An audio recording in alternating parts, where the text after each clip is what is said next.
Hey guys, hope you can hear me well. Looks like the preview's settled itself. Every once in a while, Facebook Live likes to remind me that my computer's old. So, oh well, it all seems to be working very well. Today's series is Hatchet by Gary Paulsen. Not necessarily one that would need a whole lot of Amazon reviews because little kids have been reading it since the early 90s. Actually, when the heck was this published? I want to say late 80s. 87, yeah. So it's as old as my younger brother. The first book turns 30 today. Premise, you've probably heard of it. A kid is flying in a little two-seater plane to go visit his dad, who lives north of New York somewhere. And the pilot has a heart attack, the plane crashes, and Brian, the main character, has to survive in the woods all summer long with nothing but... So, sorry if you can hear my young kid out there. He's screaming just on the other side of my office door.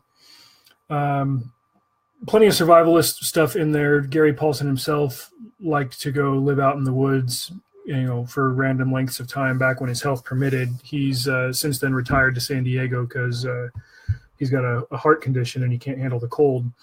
But it's a seasonal favorite, or a perennial favorite, I should say, Hatchet. When I was young and I read it, I'm pretty sure I started it in elementary school. I rediscovered it again late in middle school, early in high school. Totally loved it. Very informative. It's got a great sense of adventure. I think the sequels and spin-offs and stuff like that have been very successful as well, which is not always the case for a series that was really intended just to be one book, and then the popularity kind of demanded, or at least gave the author an opportunity to stretch it out.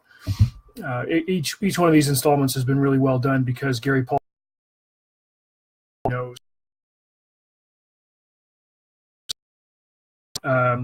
It takes place after the events of Hatchet, where the government wants to know the kind of things that Brian learned by living out in the woods in his own. So they send him out into the woods with an agent who's supposed to take notes and learn from him.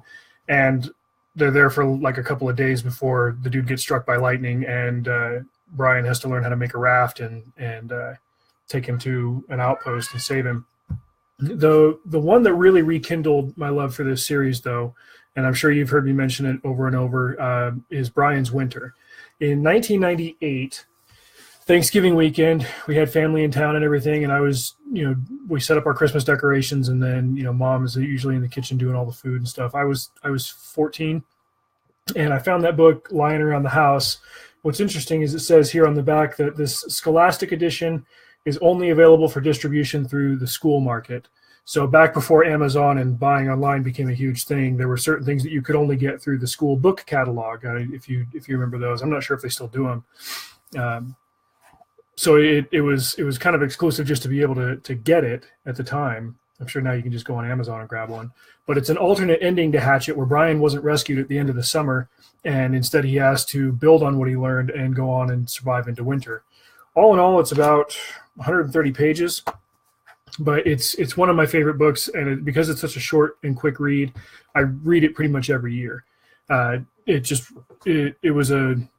I sat down and read it in one sitting back in '98 when we first got it, and the reason we all read fantasy and sci-fi and stuff is it captures our imagination and tells us what if and blah, blah, blah. But I think one of Paulsen's strengths, and especially with this series, is that he doesn't write speculative fiction. He writes fiction that's based in the real world, based on experiences that he has had, and he's able to show us that the real world still has so much wonder in it, and so much that would impress us if we attuned to it and paid more attention to it. The other two sequels to the series are Brian's Return. He gets tired of city life and realizes that he really belongs in the wild. So it talks about how he gets back into that. And then probably the shortest one in the series is this one called Brian's Hunt, which after he returns to the wild and he's homeschooling himself out in the woods while he's sitting in a canoe and fishing and stuff like that, is he has to hunt a bear that has kind of gone rogue and started killing humans. And there's really nothing new I can say about it beyond that. Just that he's captured the romance of the wild along with respecting it. It's not like you would read this book and think, okay, I could actually go out and kill a moose with a stick. No, like there is a lot of luck involved, and he acknowledges that, and he's written some nonfiction projects afterward that help you to understand the sheer unlikelihood that Brian would have survived and thrived the way that he had. But if he did, that's what would have needed to happen, is the stuff that happens in that series. So if you've got young readers in the home that haven't read it yet, or if it's been a while since you've read it, I would encourage you to pick it up and read through the series again, just because they're short, quick reads. And especially with us heading into the snowy season. It just snowed up here in the west side of the valley for us in Utah yesterday. And I had just finished re-listening to the audiobook of Brian's Winter this week.